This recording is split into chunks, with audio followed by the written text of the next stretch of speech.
Welcome to the sky where silence has weight. A silence forged from shattered engines, from wings once proud, from names that never came home. Somewhere above the gray clouds of Europe, 1,000 echoes still drift, propellers fading into distance, gunfire swallowed by fog, a heartbeat trapped inside aluminum. They called it the Mighty Eighth, the largest aerial armada ever built by humankind. But history remembers them differently, not as thunder, not as glory, but as wrecks, silent, skeletal, scattered across the farmlands of France and the forests of Belgium. In an old photograph, half buried in mud, lies the fuselage of a P-51 Mustang. Its nose is crushed, the wings stripped bare, and across its flank, someone has painted 5 cold words, radical items removed, no guard needed. It reads like a bureaucrat's signature, but it's really a gravestone in disguise. From 1943 to 1945, the air above Europe devoured metal faster than any battlefield on Earth. Engines screamed at 25,000 feet, oxygen froze in masks, and daylight bombing turned the heavens into a roulette wheel of death. For every 100 planes that took off from England, 10 never returned. Each one carrying 10 men, 10 lives, 10 stories vanishing into cloud and fire. They called it the metal harvest. Every sortie sowing fragments of aluminum into the soil. Decades later, farmers still plow around them, a wing rib glinting under the sun, a pocket watch warped by heat, a dog tag unreadable except for the first letter of a name. These are the fossils of a mechanical age, bones of a war that tried to conquer the sky itself. But this story is not about victory. It's about what was lost when men learned to fly too far, too high, and too fast. It's about the price of touching heaven with hands of steel. May 1944. Dawn over East Anglia. The airfield wakes with thunder. 1,000 bombers line the runways, B-17s and B-24s, escorted by the sleek silver Mustangs. Engines roar like chained beasts. Mechanics slap the metal skin, ground crews wave their hands, eyes squinting against the propeller wash. The first squadron lifts off, then another and another, until the horizon itself is filled with black dots rising toward the continent. From below, it looks like glory. From the cockpit, it feels like a countdown. Frost gathers on the inside of the canopy. The radio crackles short bursts of code, then silence. Ahead, Germany's flak belt waits like a storm. 88mm cannons, radar-guided, disciplined, merciless. The first black puffs appear in the distance, then closer still, until the sky becomes a living minefield. One bomber disappears in a flash, swallowed by smoke. No parachutes, no names, just a hole in formation where 10 souls used to be. Another follows, then another. The sky tears itself apart. Inside a Mustang, the pilot feels his gloves stiffen with sweat. He hears his wingman curse through the headset, then a burst of static, then nothing. The formation wobbles but holds. Training takes over where faith ends. He squeezes the trigger, his 650's Spitfire tracers arc across the sky and vanish into cloud. Somewhere below, a German gunner dies. Somewhere else, a friend does too. That's how war balances its books. Below them, Europe burns. The targets, rail yards, refineries, bridges are geometry on a map, nothing more. But sometimes, through the haze, the pilots glimpse something human, the glint of a river, a church spire, a rooftop garden. For a heartbeat, they remember that someone lives down there. Someone prays. Someone hides their child beneath a kitchen table while the sky falls apart above them. Then the next bomb bay opens, and the thought is gone. They call it strategic bombing, a phrase that sounds clean mathematical, like victory could be calculated by tonnage dropped. But for those who flew, it was something else entirely. A ritual of endurance repeated until belief itself became mechanical. Courage wasn't choice anymore. It was routine. You climbed in, you took off, you came back, or you didn't. And if you didn't, someone else would fly tomorrow. That's how the system stayed alive. Back home, headlines called them heroes. Posters painted their smiles beside pin-up girls' sunlight bouncing off polished wings. But the posters never smelled the burnt oil. They never heard the sound of flak shards tapping against glass like hailstones. They never felt the sudden quiet when a man's voice vanished from the radio mid-sentence. That quiet. That's where the truth lives. When the war ended, they brought the machines home, or what was left of them. Hangars emptied, scrapyards filled. The same hands that once built the Warbirds now dismantled them piece by piece. Aluminum melted into ingot steel, repurposed into cars, pots, even toys. Victory left behind silence. On the old airfields of East Anglia, grass crept through cracks in the runway.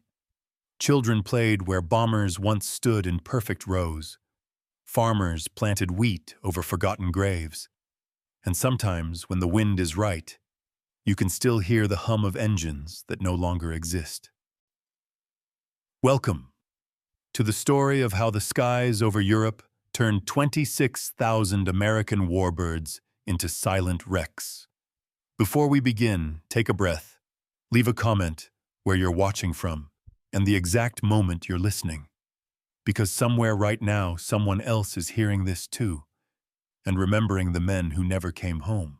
September 1939. The sound of boots on cobblestones echoes across Poland. Tanks crush the soil, cities burn under gray clouds, and Europe wakes to a nightmare it thought it had buried after the Great War. The spark was small, one man's ambition, one empire's hunger, but the fire spread faster than anyone could believe. Adolf Hitler's Germany, armored and disciplined, moved like a storm across borders. Behind him, the iron machinery of the Reich panzer divisions, Luftwaffe bombers, propaganda that promised a 1,000-year empire. In weeks, Poland fell. In months, Norway and Denmark followed. Then the Netherlands, Belgium, and France. Within a year, Europe itself was carved open, and only one nation still stood defiant across the Channel, Britain. The world divided itself overnight. On one side, the Axis powers, Nazi Germany, Fascist Italy, Imperial Japan, nations bound by conquest and ideology. On the other, the Allies, Britain, France in exile, later the Soviet Union, China, and eventually the United States. Each believed it carried the weight of civilization itself. Each was willing to burn the sky to prove it. The early years of the war belonged to Germany. Blitzkrieg, the lightning war, rewrote the rules of modern conflict. Armored columns pierced through defenses faster than the enemy could retreat. Above them, the Luftwaffe painted the sky black with Messerschmitts and Stukas. Their sirens screamed like demons as they dove, breaking both bone and morale. London was bombed for 57 consecutive nights. Coventry became rubble. Rotterdam burned in a single afternoon. The world watched and wondered if the age of democracies had ended for good. But war, like weather, changes direction. By 1941, the British still stood. Their cities battered, their air force bleeding, but their spirit unbroken. The Battle of Britain had proven one thing: the Luftwaffe could be stopped. Radar discipline and courage had turned the tide. Yet victory in defense was not enough. Britain needed allies. And across the Atlantic, America watched, first hesitant, then horrified, then resolute. December 7th, 1941. Pearl Harbor, a Sunday morning, turned to smoke and steel. The Japanese attack shattered neutrality, and by nightfall, the United States was at war with both Japan and Germany. President Roosevelt called it a date which will live in infamy. And so it did. The world's greatest industrial power awoke overnight. Factories that once built cars now forged bombers. Women who had never seen a wrench built engines at midnight. By 1943, America was producing an airplane every 5 minutes, Detroit became the arsenal of democracy, and the sky became its new battlefield. Across the Atlantic, the strategy took shape: strike the heart of Germany from the air. Break its factories, its railways, its oil. Force surrender not by land, but by exhaustion. Britain would bomb by night, America by day. Together they would create a storm that no empire could withstand. Thus was born the U.S. 8th Air Force, based in England, forged from dust and faith. They called their bases Little America, scattered across the green fields of East Anglia. From there, each morning before dawn, the bombers would rise like flocks of steel birds, their wings glinting in the cold light. Their targets, Hamburg, Bremen, Frankfurt, Berlin. Their enemy, the Luftwaffe, now desperate but deadly, defending its homeland. The plan looked simple on paper. In reality, it was slaughter. The early raids bled men faster than reinforcements could arrive. Missions to Schweinfurt and Regensburg in 1943 saw over 60 bombers lost in a single day. Crews called it Black Thursday. It was said that if you flew 25 missions, you were living on borrowed time. At home, the posters called them heroes, smiling men in leather jackets, clouds behind them. The caption, "Keep 'em flying." But in the air, heroism was measured in minutes. Frost-bitten fingers, oxygen masks icing shut, friends disappearing in flashes of fire. The statistics became unbearable, and yet more volunteers came. Some barely out of school, some who couldn't even grow a full beard. They all believed they were fighting for the world's last sunrise. The skies over Europe in 1944 were not blue. They were black, gray, and silver. Contrails laced the heavens like scars. The drone of engines never stopped. On the ground, people learned to read that sound. A deep, rolling hum meant safety bombers passing overhead. A sudden drop in tone meant danger, a dive, a hit, a crash. Children covered their ears. Old men whispered prayers. Somewhere between heaven and earth, men were killing each other in machines they barely understood. But the reason was always the same: control of the sky meant control of the war. Hitler's empire relied on oil, steel, and trains. Destroy those and the Reich would collapse. Every sortie was a scalpel cutting into the industrial arteries of Germany. By the end of 1944, entire cities were erased. Hamburg's firestorm killed 40,000 in a single night. Dresden burned in February 1945. Its Baroque heart turned to ash. The Allies called it necessity. The survivors called it hell. Yet the war was not fought only with bombs. It was fought with ideas: democracy against tyranny, freedom against fear. For many American airmen, the mission wasn't just orders. It was destiny. They saw themselves as the last guardians of light in a darkening world. Every takeoff felt like a promise that maybe when the smoke cleared, the sky would belong to humanity again. And still, the cost climbed higher. By spring 1945, 26,000 American airmen were dead. 47,000 aircraft destroyed. 1.5 million missions flown. Every victory carved into the clouds with blood. When Berlin finally fell in May, the cheering felt hollow. Too many chairs at too many tables sat empty. When peace returned, the wrecks remained scattered across Europe like punctuation marks at the end of a brutal sentence. The same fields that once trembled under the roar of engines fell quiet. The war was over, but the echoes never stopped. That is the world this story takes place in, a world where the air itself became a weapon, where young men traded youth for altitude and courage for silence.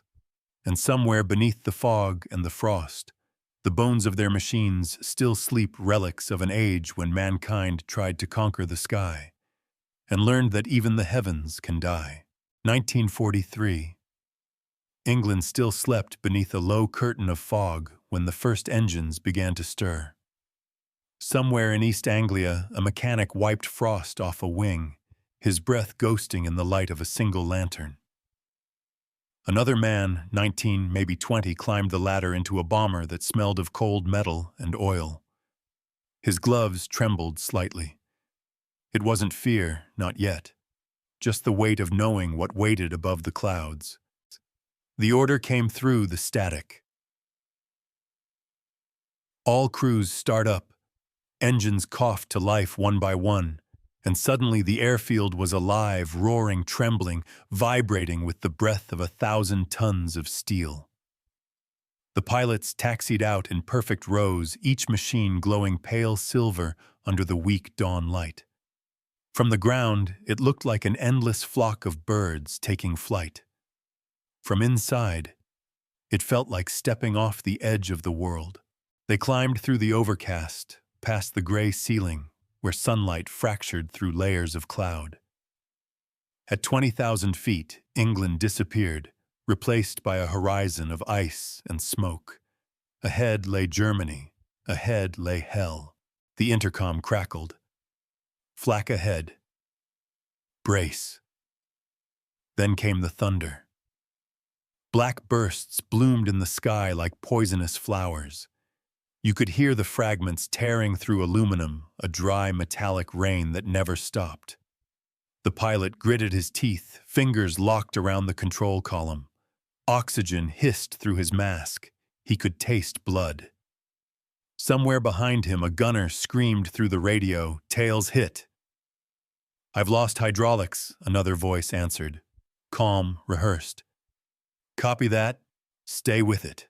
They called it the Schweinfurt Run. 1,000 kilometers of death between takeoff and target. The bombers pushed on formation, tightening as fighters rose to meet them. Messerschmitts slicing through the sun, machine guns flashing like sparks off steel. One fortress took a direct hit, its wing ripped open, and the crew tumbled into the thin, frozen air. 10 parachutes bloomed, then disappeared into the gray. Someone whispered, "God help them," but no one could hear. The bomb doors opened. The aircraft shuddered as the payload dropped, a long silver chain falling into the smoke below. Seconds later, the earth bloomed red. Flames leapt higher than cathedrals. The gunner turned to look, eyes reflecting the inferno, then ducked as a shell burst just outside the turret. When they finally turned for home, half the formation was gone. Night fell before they reached the coast. Engines sputtered holes stitched across the fuselage. A few limped back to base on one working motor landing gear refusing to lock. When the wheels finally touched English soil, men climbed out, silent eyes, wide faces, blank. They didn't cheer. They didn't speak. They just walked away. One left his flight jacket hanging on the ladder. It was still warm when the crew chief found it, but they went again the next morning. Different targets, same sky. Berlin, Regensburg, Hamburg.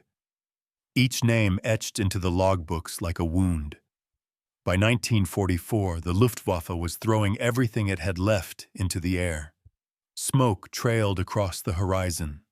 Dogfights burned above the clouds. From the ground, civilians watched contrails twist like serpents, hundreds of white scars drifting east. Then came the sound that changed the war, a new engine note, sharper, cleaner, faster. The P-51 Mustang had arrived. It slipped through the clouds like a blade, its polished skin glinting in the sun. For the first time, the bombers were not alone. Mustangs flew at their sides all the way to Berlin and back, weaving, diving, chasing German fighters until only smoke remained. Pilots painted red on their tails for luck, and soon the Luftwaffe learned to fear the color itself. By spring, the Allies owned the air. They struck at fuel lines, train yards, and oil fields. Ploiecht, Hamburg, Munich, Berlin cities turned to firestorms. From 25,000 feet, the flames looked beautiful. Too beautiful. A bombardier once said it looked like the sun was rising from the wrong place. Then came June 6, 1944. D-Day. At dawn, the sky over Normandy was filled with more planes than birds. Over 14,000 sorties in one day, fighters-bombers transports a storm of metal shielding the men below. Through the haze, you could see the beaches, smoke rising, tracer fire lacing the surf. A pilot radioed home, voice shaking with awe. "The channel's gone. It's just ships, all ships. Every mission had a cost." Every victory came wrapped in silence.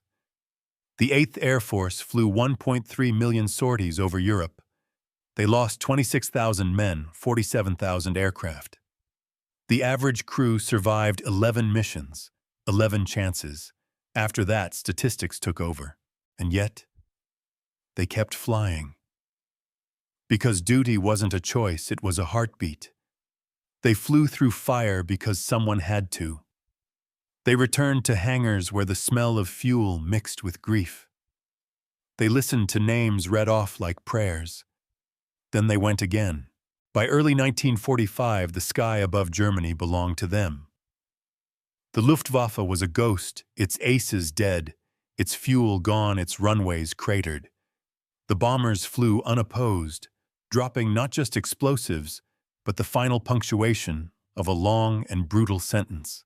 Cities like Dresden burned until night itself glowed red. When it was over, silence fell again. The same fields that once shook with thunder now held only the hum of wind. The same airstrips where crews had joked, cursed, and prayed turned into graveyards of metal.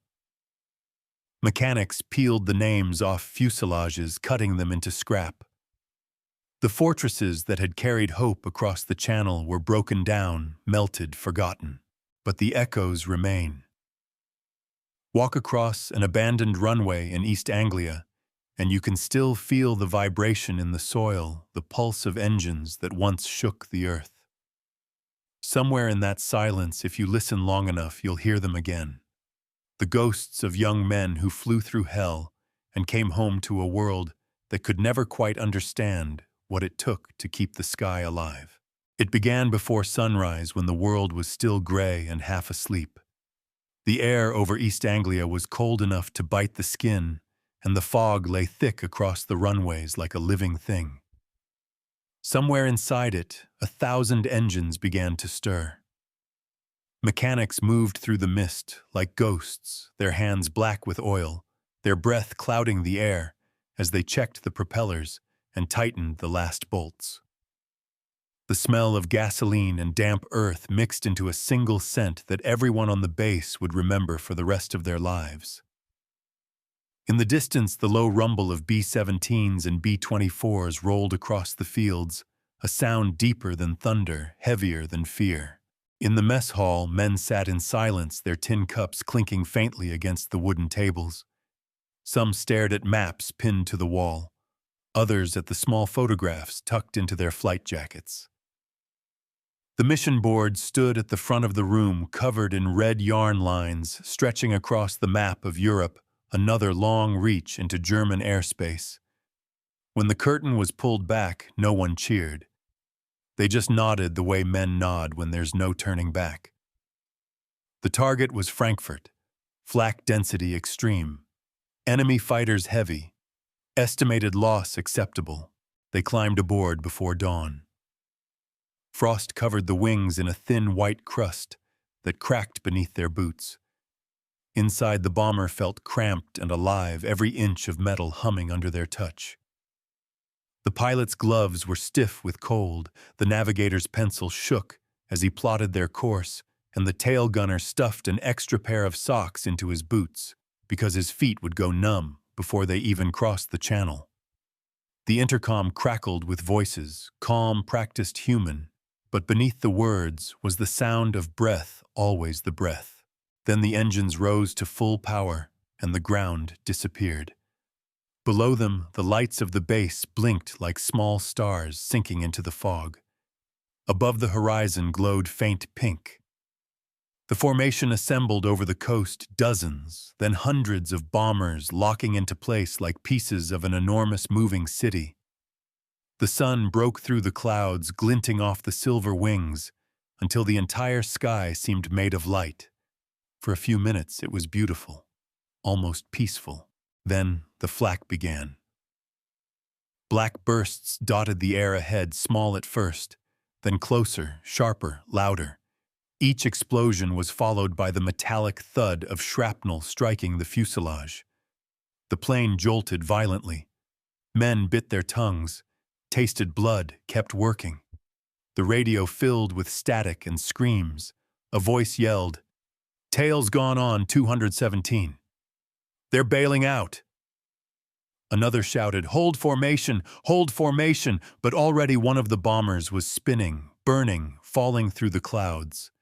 10 white parachutes opened, drifting slowly toward the earth. Small, helpless flowers in the storm.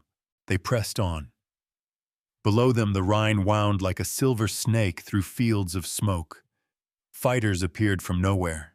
Messerschmitts, Focke-Wulfs, darting in and out of the clouds, spitting fire. The escorting P-51 Mustangs dived to meet them, contrails twisting together in deadly spirals. The gunner fired until his barrels glowed red tracers stitching the sky, empty casings piling at his feet. He didn't think, didn't feel, didn't even aim anymore, just pulled the trigger and hoped the noise would drown out the fear. Over Frankfurt, the world became a furnace. The bomb bay doors opened and the plane shook violently as 10 tons of explosives dropped into the smoke below. The bombardier counted seconds under his breath, 1, 2, 3, and then the shockwave hit, lifting the plane like a leaf. Through the window, he saw a column of fire rise from the city, twisting, blooming, consuming everything in orange light. He wondered briefly if anyone down there was looking up at the same moment, seeing him as a dark speck against the burning sky. On the way home, the formation was smaller. The air was quieter, heavy. They crossed the channel in near silence. A few planes limped back on one engine, black smoke trailing behind them like ribbons. Inside, no one spoke. The navigator's hands shook so badly he couldn't fold his map.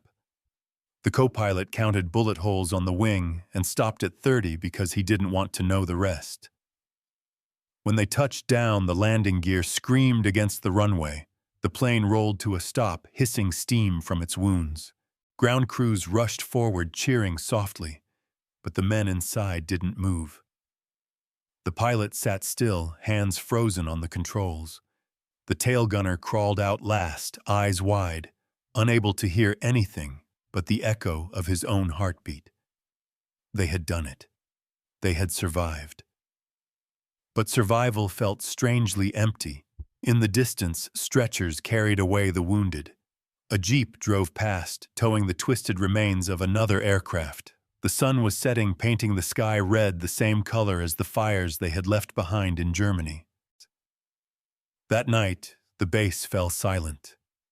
The men slept in their bunks, faces lit by the dim red glow of emergency lamps. Some dreamed of home. Some dreamed of falling. Others didn't sleep at all. Outside, the wind swept across the empty runway, whispering through the shell casings scattered in the grass. It sounded like the war itself, breathing. Tomorrow they would fly again. The map would change another city, another target, but the ritual would remain. Wake before dawn, coffee, briefing, engines, sky, fire, return, repeat. Somewhere in the rhythm of it all, the line between courage and exhaustion blurred. Yet they kept going because the world needed them to. Because someone had to carry the war across the clouds until the ground itself was free. They didn't think of themselves as invaders. They thought of themselves as guardians of the light, flying toward darkness so others wouldn't have to. But as the months dragged on and the losses grew, that light began to flicker. By the spring of 1945, many of those who had started the campaign were gone, lost in fire, buried in foreign fields, or simply never found. The ones who remained flew their last missions over a continent in ruins. They saw cities burning, where music once played, rivers filled with ash skies, strangely quiet. They had conquered the air, But in that victory, something human had been left behind. When the war finally ended, they came home to silence. The engines stopped. The runways grew over with weeds. The bombers were scrapped for metal. Yet for those who had flown them, the sky never really ended. It lingered in dreams, in the whine of a passing propeller, in the cold smell of morning fog. Because for a few years, high above a broken world, they had lived inside the heartbeat of history, and the sound of that heartbeat never truly fades. By the winter of 1943, the sky itself had become a battlefield, not a place above the war, but the war itself. The Luftwaffe, once invincible, still ruled with speed and precision. German pilots like Galland, Hartmann, and Barkhorn had painted hundreds of kill marks beneath their cockpits. They flew in tight, ruthless formations, 4 fighters cutting through bomber streams like knives through glass. Each mission bled the Americans dry. Schweinfurt, Regensburg, Bremen. Every raid a new cemetery written in smoke. The air war seemed to be leaning toward the Reich again, until the factories of Detroit, Seattle, and Fort Worth began to roar. The United States didn't just build airplanes, it built an entire sky. While Germany could produce a few hundred fighters a month, America was rolling out thousands. A new kind of war was taking shape, one fought not by skill alone, but by endurance. For every Mustang that fell, another 2 were waiting on the docks.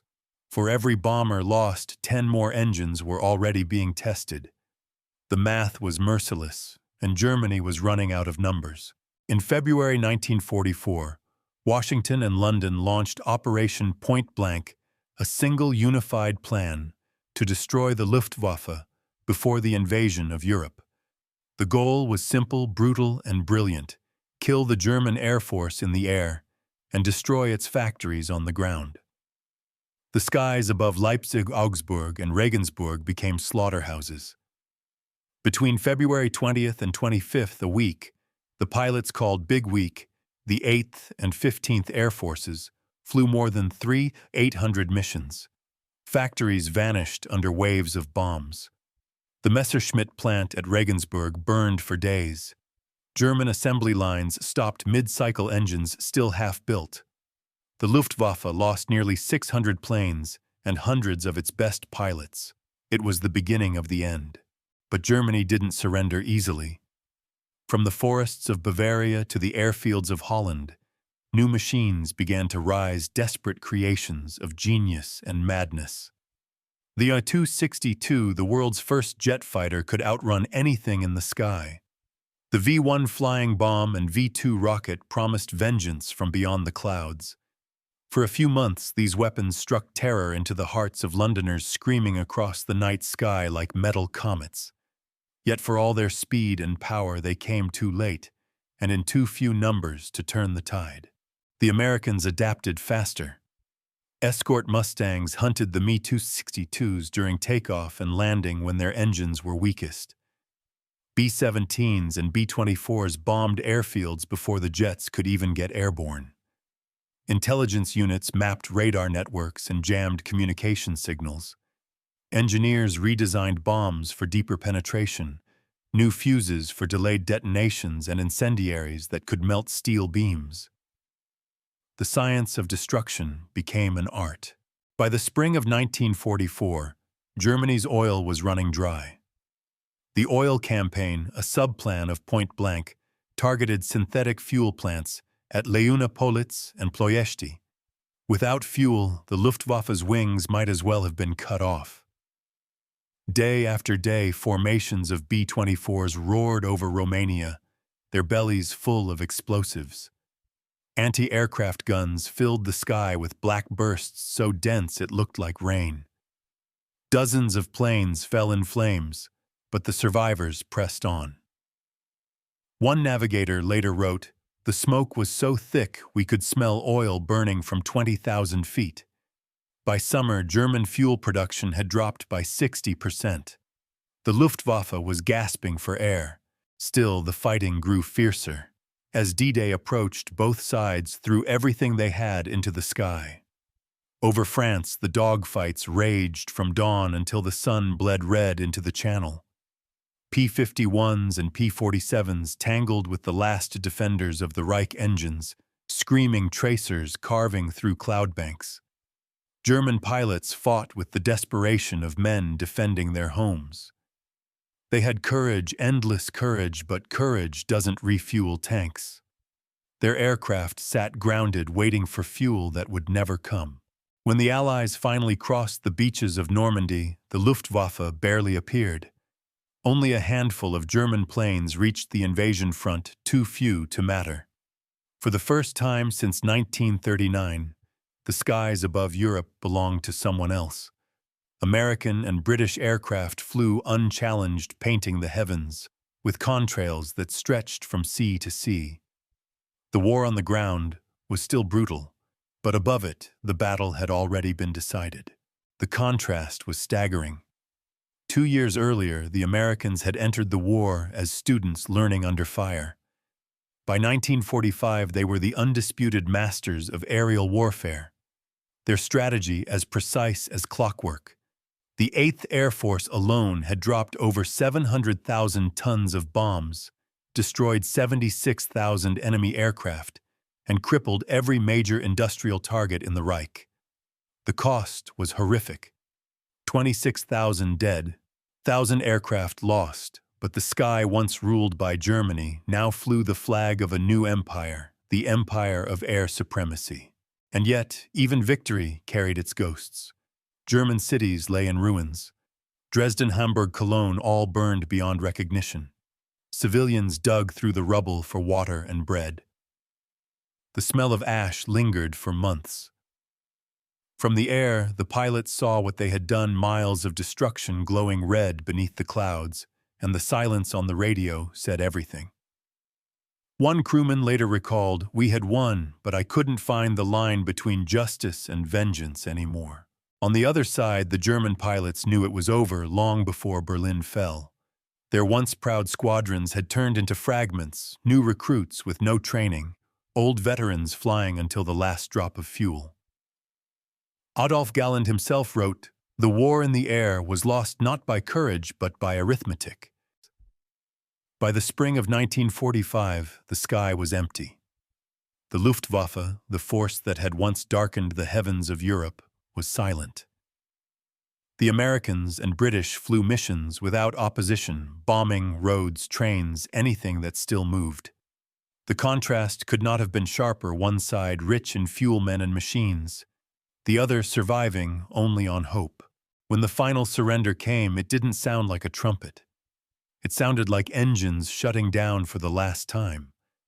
The hangars of Germany stood full of silent planes, Mi-262s, F-190s, their cockpits covered in dust. The pilots had long since walked away. The war that began with thunder ended in silence, but the echoes never stopped.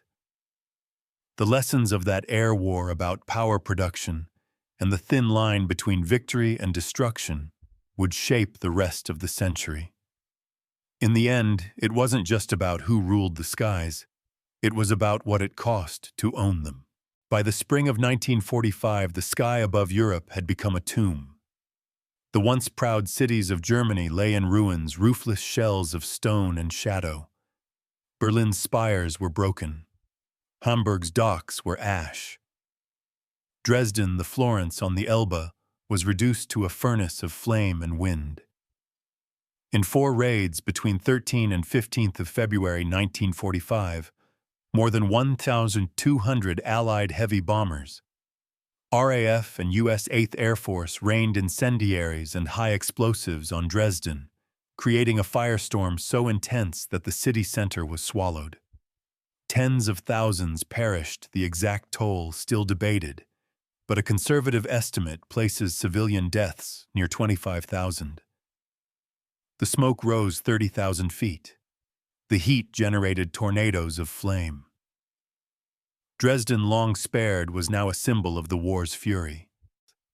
But Dresden was not an isolated hour of destruction. It was the capstone of years of bombing that pulverized Germany's industrial heart, its transportation arteries, its very ability to wage war from the air. The Allies had learned brutal lessons. The 8th Air Force had flown over 440,000 bomber sorties, dropped nearly 700,000 tons of bombs, and lost over 5,100 aircraft, and among its personnel, more than 26,000 airmen gave their lives. That figure, 26,000, does not count those captured or wounded. For many units, fewer than 1 in 4 crews in 1943 completed even their 25 required missions. The price of daylight strategic bombing was staggering. Victory in the air, however, often felt hollow. When the war finally ended, 8th May 1945, there were no parades in bombed-out towns. The airmen returned to skeleton fleets, hangars half filled with charred relics. Over fields once pounded by flak grass poked through crack-worn runways. Engines never roared again. Across England, silence swallowed the bases. Some veterans later said the quiet was worse than the combat. You waited for sound that never came. Europe beneath the sky still suffered. Cities like Cologne, Leipzig, Frankfurt, and Dresden were landscapes of ruin. In Dresden's ruins, whole neighborhoods vanished. Railroad marshalling yards, bridges, factories were leveled. The collapse of the Luftwaffe meant the German people no longer heard the warning hum before the bombers. The terror had come. The air war had turned from combat into domination. American airfields in East Anglia became graveyards of metal. Wrecked fuselages, cracked propellers, twisted bomb bays, thousands of planes broken beyond repair. Ground crews walked among them like undertakers.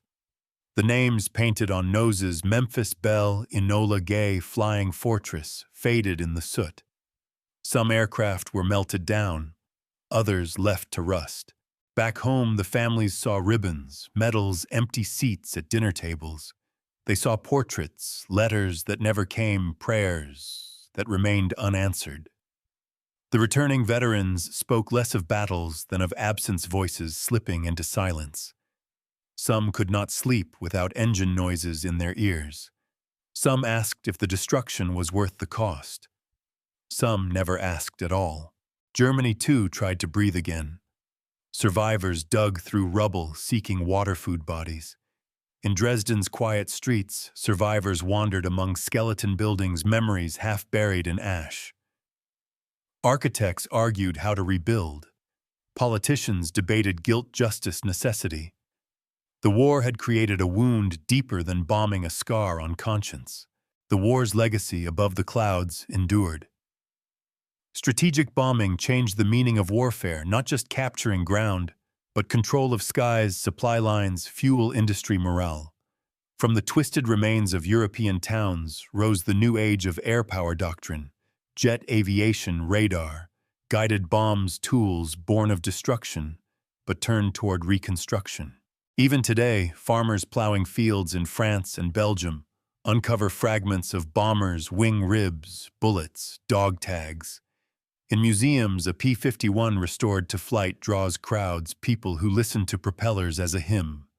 Memorials mark airfields, names carved in stone, flags fluttering in wind. The echo of 26,000 lives remains not in triumph, but in memory. In the end, the sky had been won, but the victory was paid in silence, in fields that no longer shook with engines, in cities that no longer burned with fire, in men who returned empty. The cost of supremacy was not just destruction of cities, but erasure of voices. The sky swallowed them all, and in the quiet that followed, the world had to remember what it lost. The war ended, but the echoes never did. At dawn, over the silent airfields of England, mist curls along the cracked runways, where engines once screamed toward destiny. The hangars stand empty now, their roofs sagging under decades of rain, but sometimes when the wind crosses just right, you can still hear the hum of propellers buried somewhere in the air. Across the continent, Europe breathes again. Grass grows through the ruins of factories once fed by war.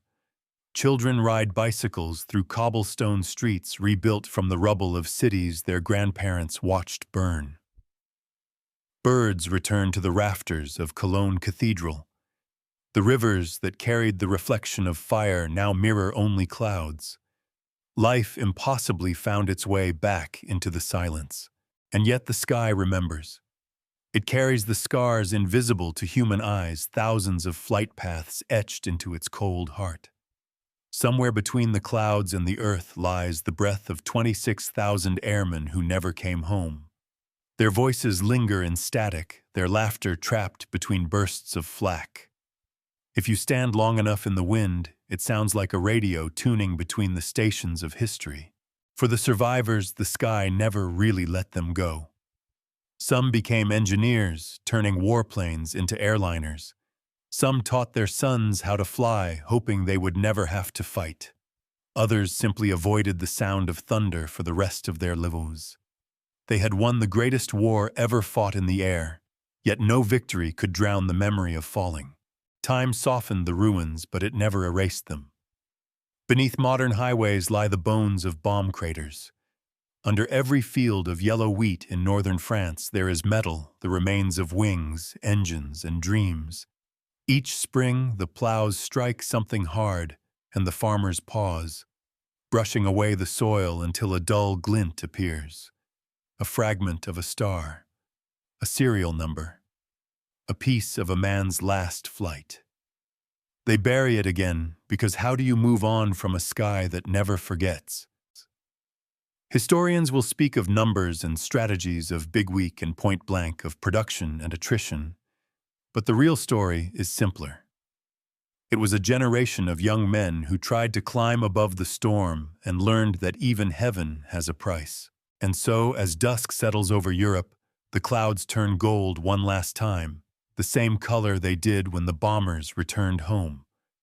The light stretches across the fields, across the graves, across the world that rose from their fire. The thunder has faded, but the horizon still glows, as if the sun itself is remembering.